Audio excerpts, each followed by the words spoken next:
We are reconvening we retired from closed session. We're reconvening the regular business meeting. At this time, I'll entertain any additions or deletions to the agenda. With none offered, I will entertain a motion to approve the agenda as presented. So moved. Okay, give that. Moved by Clerk Ranka and seconded by Trustee Budney. Any discussion? Those in favor of approving the agenda as presented signify by saying aye. Aye. Opposed?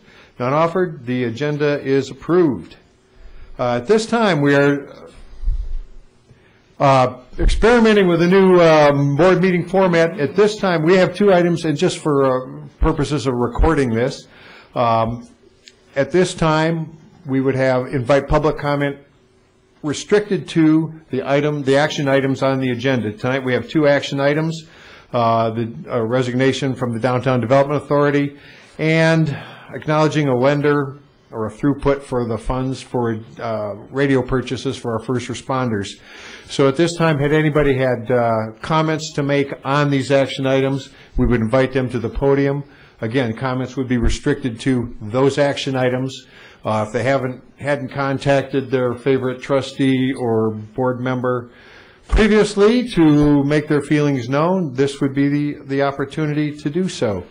And as if on cue, Mr. Johnski, we have opened it to initial public comment, and you being the member of the public present, that being said, with no public comment offered, we'll step on to the consent agenda. Clerk Ranka. I move that we approve consent agenda 13-029 containing number 1, containing the approved minutes of the February 25th, 2013 regular meeting, and number 2, the approved check register dated March 8th, 2013. Second. Okay, I have a motion for the consent agenda and seconded by Trustee Smith. Any questions, comments from the board on the consent agenda? With none offered, those in favor of approving the consent agenda as presented signify by saying aye. Aye. Aye. Opposed? None offered. Consent agenda is approved. Okay, now moving to our action items, and I will introduce both of them. First is to accept with regret the resignation of Mr. Ray Biddle from the Downtown Development Authority effective February 25th, 2013. I move we accept. And second. Okay, second by Trustee Budney. And Mr. Biddle has been an exemplary contributor to the Downtown Development Authority, but his business has just absorbed too much of his time. He felt he could not participate to the level he set for himself, and I'll just read his message to me. Brian, as discussed several months back, during one of your visits to my store, I'm formally submitting my resignation from the Downtown Development Authority due to extensive business issues which prevent my ability to participate in the monthly meetings. The DDA is a great commission, and it needs full participation to move initiatives forward for this great township. Thank you. Respectfully, Ray Biddle. So, unfortunately, he does not have the time to participate anymore. Any comments, questions from the board on Mr. Biddle's resignation? Just thank him for his service. Yeah, will do. With that, I move we accept with regret the resignation of Mr. Biddle. Those in favor signify by saying aye. Aye. Aye. Opposed? Again, Ray, thanks for your help, and I will not hesitate to stop by and seek your advice. Second action item, a little more involved. I propose that Grosse Ile Township amend the Downriver Community Conference / Downriver Mutual Aid interlocal agreements to allow entry into a lending agreement, and further to authorize Flagstar Bank to serve as a fiduciary agent for the purchase of 800 megahertz radios for our first responders. Second. Okay, seconded by Trustee Budney. Some background. The current DCC / DMA interlocal agreements do not include agreements with lending institutions that will affect member communities. Amending the interlocal agreements will allow the members of the DMA to purchase newer 800 megahertz radios, or redesign, required by the first responders through funds managed by Flagstar Bank. The actual source of the funds is the 9/11 surcharge on customers' phone bills, so it does not come out of our budget. It's a throughput from the collection agencies through Flagstar to the communities. And I invite Chief Murdoch, you probably handling both of them, much of it. And you can explain about the new 800 megahertz radios, where they fit in. Back in around 2000, we bought 800 radios, and since then, Motorola... 800 megahertz radios. Right. What has happened is Motorola, with their planned obsolescence, they're no longer supported. The software is not supported, the hardware is not supported, and we can't fix them.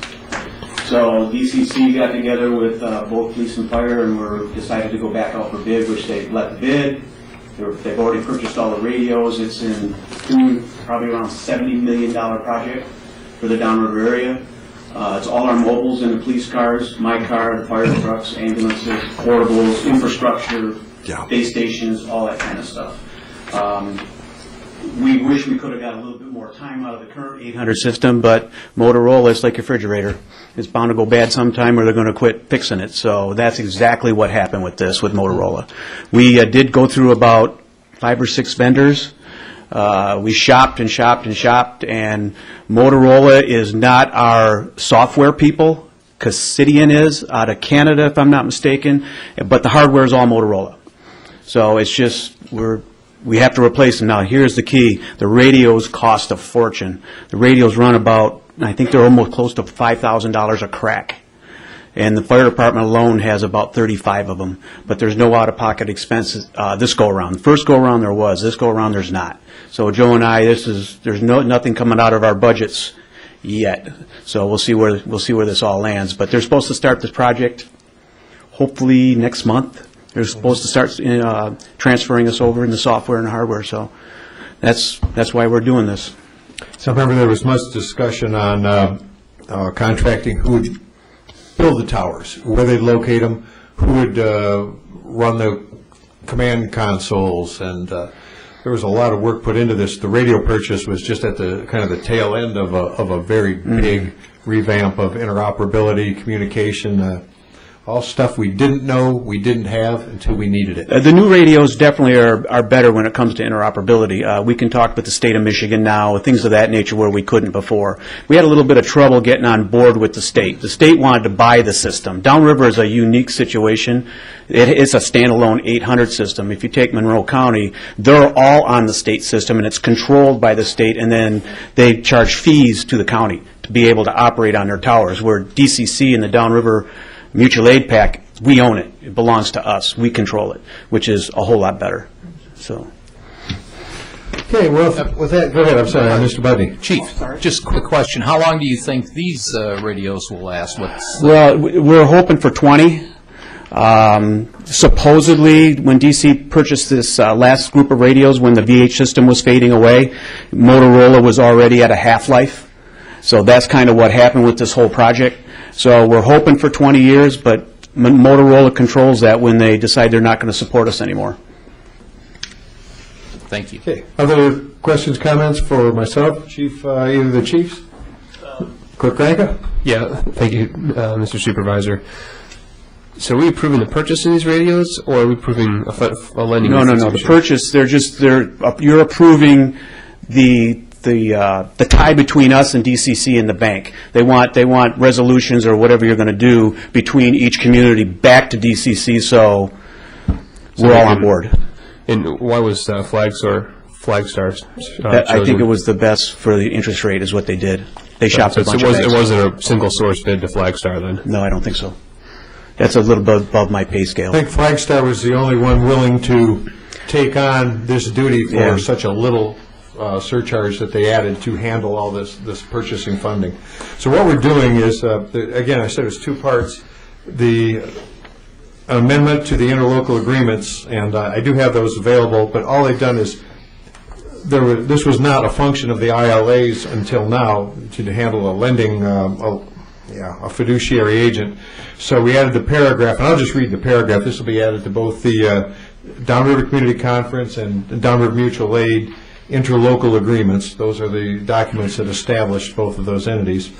And the only change was the addition of this paragraph, quote, notwithstanding anything contained in this interlocal agreement to the contrary, DCC shall have the power and is authorized in its own name to make and enter into contracts for the purchase of services, equipment, and other real and personal property relating to the purposes of DCC, acquire, construct, manage, maintain, and operate buildings, works or improvements, acquire, hold or dispose of property, incur debts, liabilities, or obligations, including obligations for borrowed money, evidenced by banknotes or bonds, and grant security interest in, pledge, encumber, or otherwise convey any real or personal property now or hereafter owned by it. And the verbiage is the same where it said DCC was also DMA. So they're identical addendum to the interlocal agreements. So that was the first part, and the second part with that added to the interlocal agreements was the master acknowledgement and consent agreement, one from DCC and one from DMA, where they talk about the purchase through Flagstar, the purchase of these 800 megahertz radios, membership in the system, and again, using Flagstar Bank as the funding throughput from those dollars collected from your 9/11 surcharges on your phone bills through Flagstar to the communities to purchase these radios. So it's sort of a two-part, but one is obviously determined by the other. So I hope that reasonably explains it. Any other questions, comments for me? For the Chief? All right, with none offered, those in favor of amending the Downriver Community Conference Downriver Mutual Aid Interlocal Agreements to allow entry into lending agreements and to authorize Flagstar Bank to serve as the fiduciary agent for the purchase of 800 megahertz radios, please signify by saying aye. Aye. Aye. Opposed? None offered. The motion's approved, and we'll get you your new radios soon, I hope. That will conclude our action items. So at this time, we'll step over to the clerk's report. Clerk Wright? Thank you, Mr. Supervisor. Just as a general reminder, the clerk's office is open to accept passport applications. So if you need your passport renewed or a new one, please stop by the township and get that taken care of. There's a police commission meeting tomorrow night and a planning commission meeting on the 18th. We originally thought the next planning commission was earlier this month, but it turns out that it was scheduled on the 18th and not last Monday. So hopefully that didn't confuse anybody. That's it for the clerk's report. Thank you, Clerk Ranka. Treasurer Van Oss is not here this evening. We'll then move to the trustee reports. Mr. Bundy. Thank you, Mr. Supervisor. DPS does not have a meeting this month. It seems most of the commission has gone south to warm up a little and then come back. So our next meeting will be in April. The ZBA has 3 appeals. 2 weeks from tomorrow night is the ZBA meeting. We have 3 appeals, which really is a lot. All varied. Should be interesting. As usual, I would encourage the residents to pick a commission and certainly our board meetings. Come out and join us sometime and see what your township is doing. And lastly, I just want to mention that tomorrow at 9 o'clock, a number of us will be over at the Park Lane Elementary School taking part in the Kiwanis-sponsored Read Around the World program.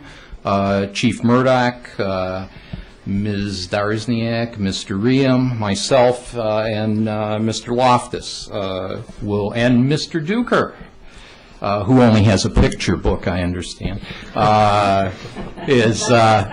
we'll be over there, and we'll have the great pleasure of being able to read to our younger residents of the island. It should be a lot of fun, and I'm very happy to participate in that. And that's it. Okay, thank you, Mr. Bradley. Ms. Smith. Thank you. I would like to invite everybody to run with me at the Rock CF Foundation's Dream to Outrun Cystic Fibrosis on March 23rd. This is the 3rd annual half marathon relay, and 5K run walk. It's your chance to support funding for cystic fibrosis research, raise money, much needed awareness, and get a healthy dose of running in the process. The half marathon is $60, starts at 8 a.m. Kids run on Grosio High School track is $20, and that's at 8:15. And the 5K run walk is $30 and starts at 8:30. If you need to find their website, your best bet is to just Google Rock CF on Grosio, and it'll take you right there. Communications Commission, as far as we're still working on the website RFP, and this is a very big job, so we're sorting through it and we're trying to make sure that we're going to bring forward the best recommendation. Our next meeting is this Wednesday, the 13th at 7 p.m. Festival Commission, our next meeting is March 20th at 7 p.m. And Tim had forwarded me the flyer for the vintage baseball game that's going to take place on June 1st, as well as some of the posters. So all the marketing materials are being developed and they look really good. That's it. Thank you, Mr. Smith. Moving on, Mr. Prosiask. I would like to speak to the Township Board this evening about the Horse Mill Bike Path and the process of getting it funded fully. As you know, we've been talking about this for the last couple of meetings, and just for history's sake, the path it's been about a 3-year project at this point, coming from paper to close to fruition now.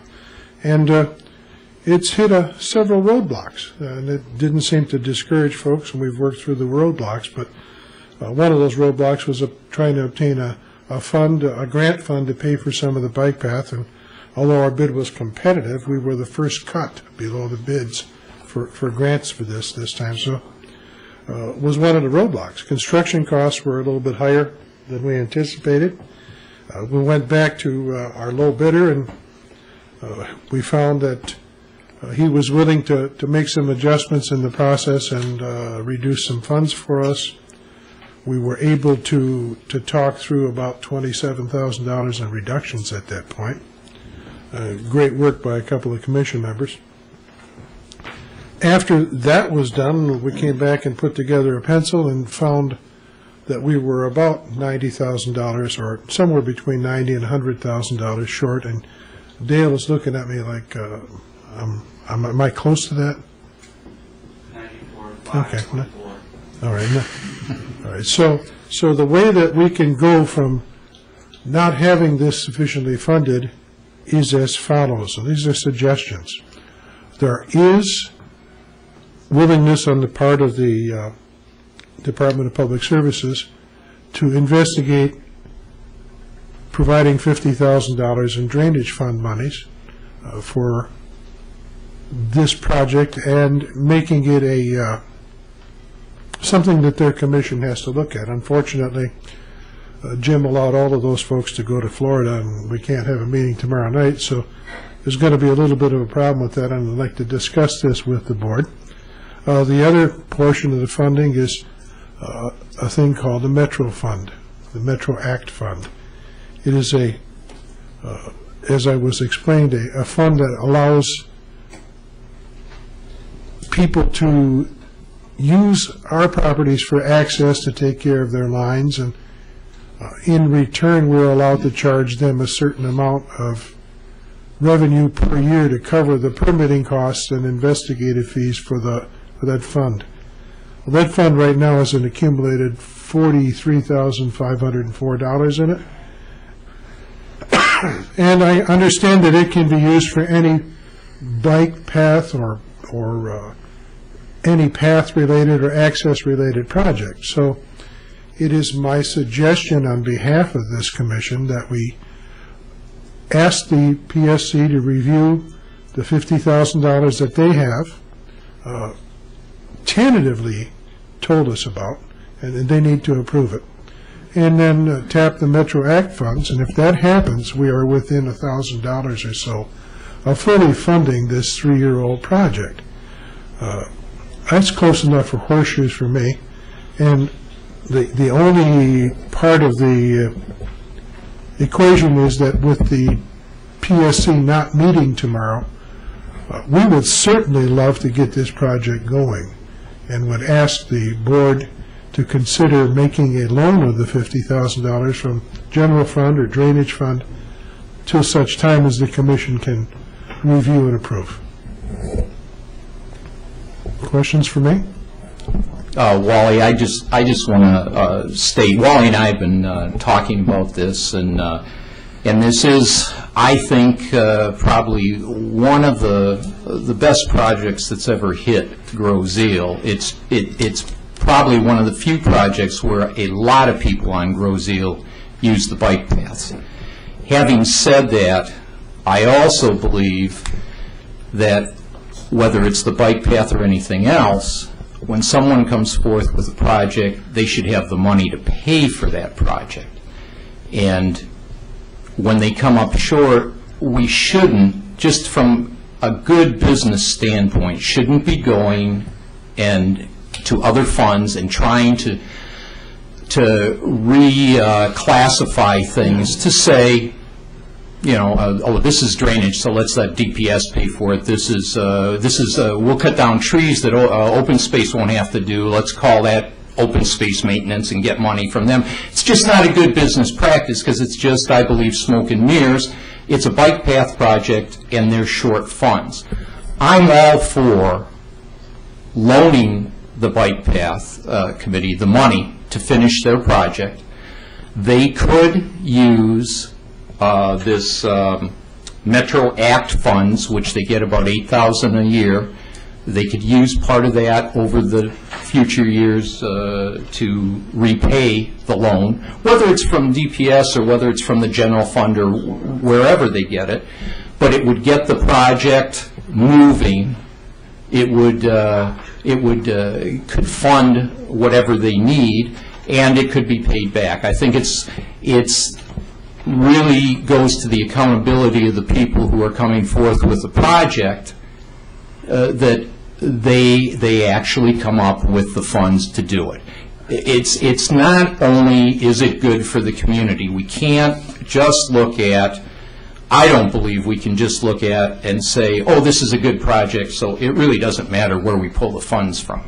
It does matter. You know, it's not good business. You wouldn't do this at home. You don't go out and say, I want to buy a new car, I want to buy a Cadillac, it's 50 grand. Oops, I only have 25, you know, you have to give me money or I'm going to take it from here so I can get my Cadillac. You got to come up with the funds, and this is a way to do it by doing it through a loan. And there is the ability for them, even without going back to the people, to pay for this down the road. So I think that's a good answer to their problem. But that's my position. Certainly, if anything's going to be done, whether it's, you know, if it's going to be taken from drainage funds, that's something that definitely has to go before the full DPS commission, and they have to make that decision on that. But I'm certainly behind this project, probably just take a different view of how it should be funded. Jim, are you suggesting that we can either borrow or there is consideration to provide drainage fund funding to this outright? I do not. I cannot sit here and say that the commission would not entertain, you know, using the term drainage fund, you know, drainage for the project and pay for it. I can't say that they wouldn't do that. I personally do not believe that's the right way to go. I believe we can loan you the money, and I'd be certainly on board to back that avenue and certainly talk on your behalf to that commission, as well as I know, Wally, I'm sure you'd be glad to come and talk to the commission. But I think that's a better way to go. You know, you and I have talked so much about this, and what we've said is that there's several ways to skin this cat, and your way is one way, my way was another, and I think that we need to get more input from other members on the board. And you know, the other thing that I sit here and think about is that we have a sizable amount of money in the drainage fund right now, and I haven't heard of any other projects that it's been dedicated to, and we're collecting money for drainage. Maybe we ought to use a little bit on Horse Mill Road. Well, that's certainly one way to look at it. I guess I don't agree with you. I think, in fact, we could point to the reason you're short money is because a previous project took money from you, and now you're short. And you know, it just shows that it's a bad business practice to do it that way. If you're going to come forth with a project, come forth, have the money. You know, like anything else, besides having the plans, you need the money. Have the money and pay for it. Mr. Rankin. Thank you, Mr. Supervisor. So I think this is obviously a very worthwhile project, and I think the bulk of the money is certainly would come from the construction fund for the bike path. And if there's a shortfall there, which there is, then there's different options that I think we as a township board owe it to the residents to look at, and then make the decision on whether we think that's the right place for that funding or not. Certainly, there are drainage aspects of this funding. I think there's around $70,000 that Wayne County is throwing at us for making under road improvements that really have nothing to do with the bike path, but which will positively impact the corner where this is going on and the residents involved. So I think that is a legitimate drainage project. For a Metro Act account, certainly there is a lot of right-of-way. There's a lot of telephone poles and guy wires that do need to be moved on this project. So I think absolutely no problem pulling from those funds. So at the end of the day, I think it's absolutely a worthwhile project, and it's up to this board to to either find a way to make it work or to deny it. But I would look forward for the bike path to put together a proposal with a source of funding and bring it to the board. It's our intention to take this as a discussion item, and it was right along, and trying to solicit the opinion of this board to see where we all sit on it. You know my position, you know Jim's position, you know Eric's position, and I'd certainly like to hear from the rest of you. Well, I like the idea. I like the idea of expanding our paths and bikeways. I think it makes sense. Has something like this been done before at our township where we're borrowing money from certain funds? Oh, yes. Okay. And then what sort of stipulations or guidelines are put into place when a commission or a committee is borrowing from other sources of funding? I guess I'll hand that over to the full-time staff. And the last big projects we did was on the safe routes to school. Right. We do borrow internally. We charge ourselves about 2% has been the local trend. There's also, you can just borrow against the maintenance.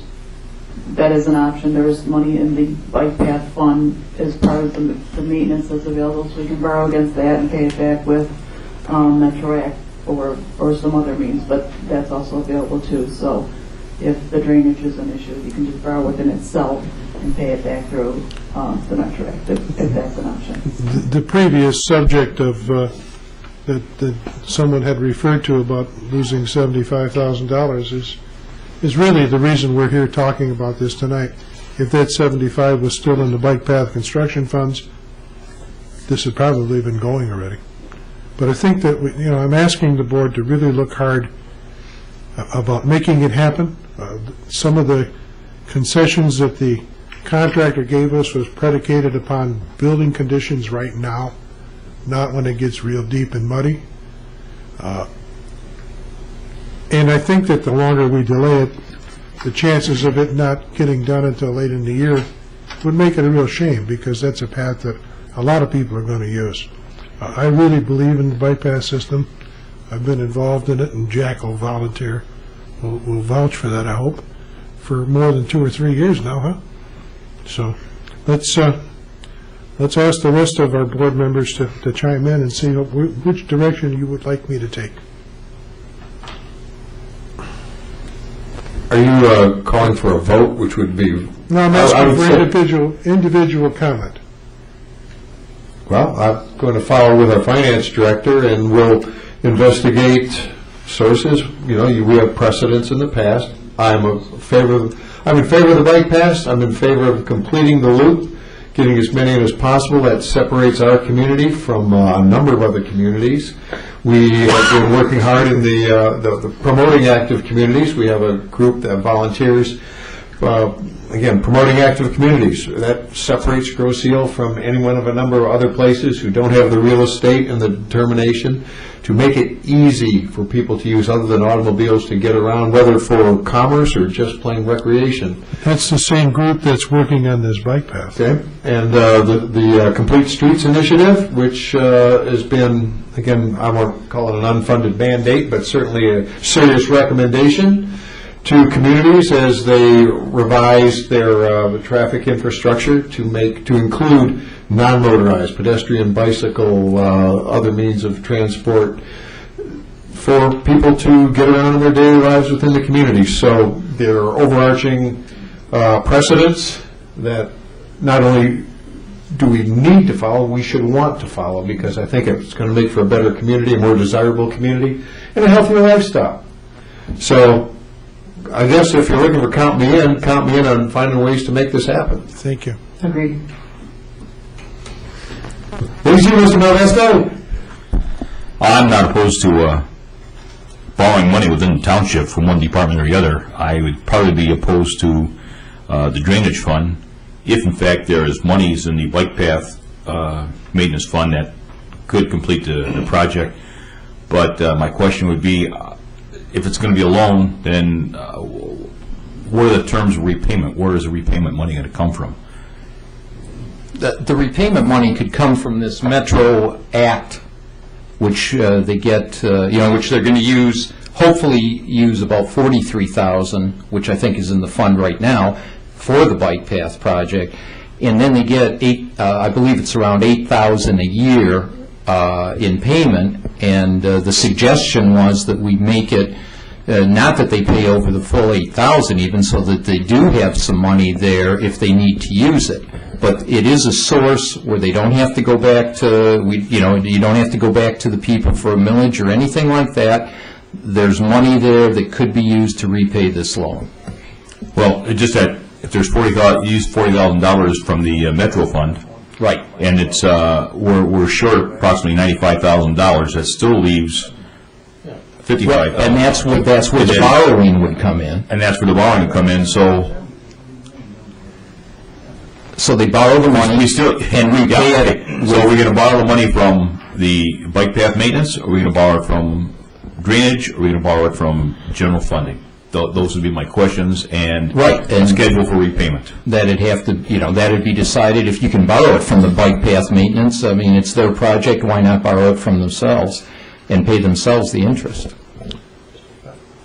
It's going to be a while before we have a large enough bank account to start another bike path project. Well, we don't have there isn't. In fact, we don't even have a millage out there right now. So, if we borrow the money from the maintenance fund, I'm not quite sure what that balance is right now. But then there was definitely a way of repaying itself. If it's adequate without draining it, and this Metro Fund will pay itself back. Tom, it's about $450,000. So this would not by any means drain them. Yeah, because what I would not want to see is all of a sudden a major drainage issue come up, and there's no money in the drainage fund, and now we got to find out where we're going to borrow money from to do the drainage project. I would rather consider borrowing money from the bike path maintenance fund, so that it's more or less supporting itself and paying itself back. Again, you and myself both know what took place in the past, and I just think going forward that would be to me, a better idea. But I'm open for discussion, and I am in full support of the bike path. Well, we have consensus that we're all in support of it. How we're going to fund it is one of those things we're going to have to fine-tune. We've heard some good ideas. We will have to flesh those out, bring an action item before the board, and vote on it. It'll be our intention to put that together for the next board meeting. Very good. We'll be looking for it. Anything else, Mr. President? Yes, as a matter of fact. The Promoting Active Communities project, the large survey is somewhere between 90 and 95% complete. And I know that Alan has been working pretty diligently getting with people to finish answering it. And we've got a deadline, I think, in June. So we're well ahead of that.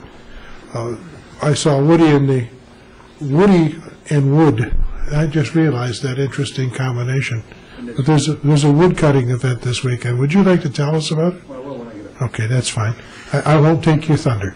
And then finally, we had a nice joint communication session with the school board last week. And I want to thank all of those folks who got together and did some brainstorming. I appreciate it. I think we're going to we're going to see good things come from that first meeting. That's my report. Okay, thank you, Mr. Proziask. Mr. Modesto. Well, I want to keep it very short. I really don't have anything to say. Said enough already. But there are a few things coming down the road, or coming at us through the rec department. But nothing's nailed down right now, so to publicize it wouldn't serve any purpose. But I can just tell you that things are moving in a positive direction, thanks to Tim and the efforts with Dale and yourself, Brian. So that's it for me tonight. Good, thank you, Mr. Modesto. Stepping over to Supervisor's report. First thing I want to proudly announce is the annual meeting, Grosse Township, will be held on Monday, March 25th. Start with a reception at 6:30 downstairs in the Township Hall. Annual meeting will begin at 7:15, where we discuss annual meeting topics, and then step to the regular business meeting following that, probably around 8 p.m. Everyone is invited. Hope to see you there. We have flyers posted around Township Hall that look like this and iterates what I just said. But I hope to see you there. It's something of a tradition. Annual meeting is not exactly the annual meeting that the state legislature had in mind in 1847, because our township board does most of the legislative act rather than once a year, bringing, at the time, a township might have had 15 or 20 residents. It was easy to get them together in a church or a one-room schoolhouse, and they would vote. All the residents would vote on various issues before the township. Obviously, we would have trouble doing that these days, so most of the legislation is handled by your Board of Trustees with your inputs.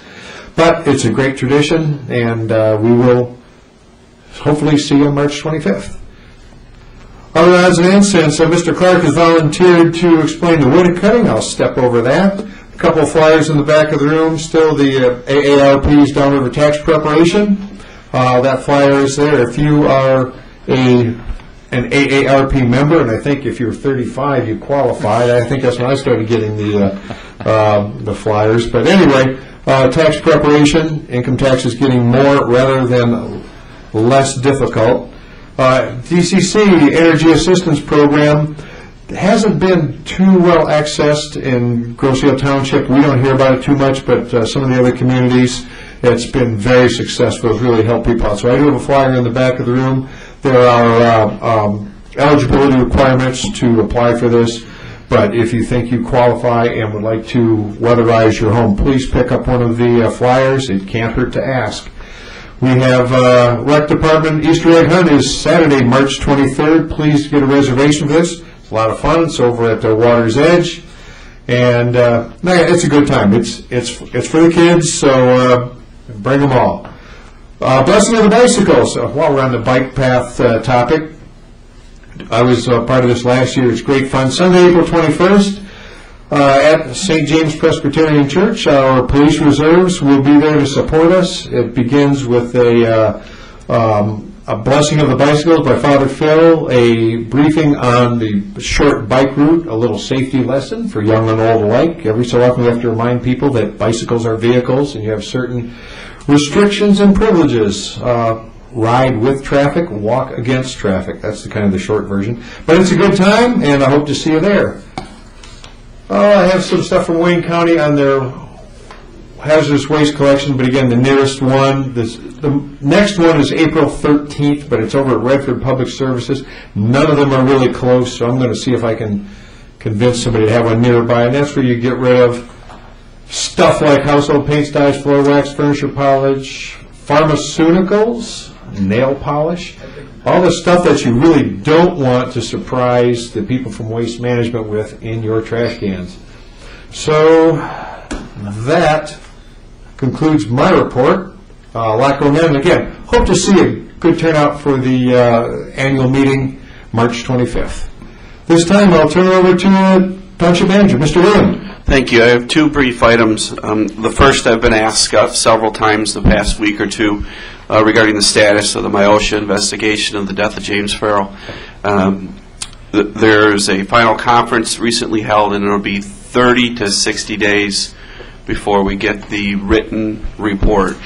So that is still in process. I I've been asked to make comment, and I guess my comment is we're not making comment until we have the formal records, the formal documentation from the state investigation. So that is in process. And the second item is, Mr. Clark, there are no legal fees on the agenda this evening. No, sorry, no legal fees, so... No legal fees? Sorry. But you can stay, though. Don't go, Woody, because I want you to talk about the wood cutting. Save some money? That's all. So far. And again, on the Myosha investigation, please, none of us are going to comment because anything we would say would be unsubstantiated. We haven't received the written report, and nothing matters till we get the written report. So, and when we have it, it'll be available. So with that, I'll open it up to public comment. You know the rules. Introduce yourself. 3 minutes. The meter's running, and Mr. Clark. Actually, your announcement, I won't hold it against your time, Woody, because you're doing us a public service. Oh, goody. On the wood cutting. Okay, there's no legal fees. Okay, wood cutting is going to be at 3/16, 9 to 4. Now, if it rains like today, it's going to be on the 23rd. Because, there's no sense going out there when it's pouring rain. It's too dangerous. Yeah. Okay, Horse Mill, East River, the corner, Wayne County knows about the guardrail, the one that somebody wanted to knock half of it down. And it's been there for about a month now. Right, Joey? Yes, sir. Okay. Nate's, I'd like to see more people at Nate's. We don't want to lose that store. And how much money was in the bike path? Because a long time we've been talking about this. I heard it was like $270,000 or something like that. It's a little over 253. And you've had that in the construction fund. Huh? In the construction fund, right. And you want to borrow what? Another 100,000? No, yeah, I mean, I know you're going to shuffle it. You're going to shuffle it from this place like you did everything else we do.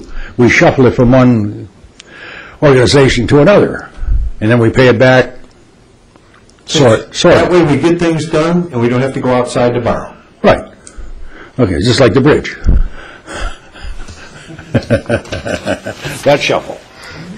Thank you, Mr. Clark. Other public comment? Yes, sir. I recognize your face, but I'm drawing a blank.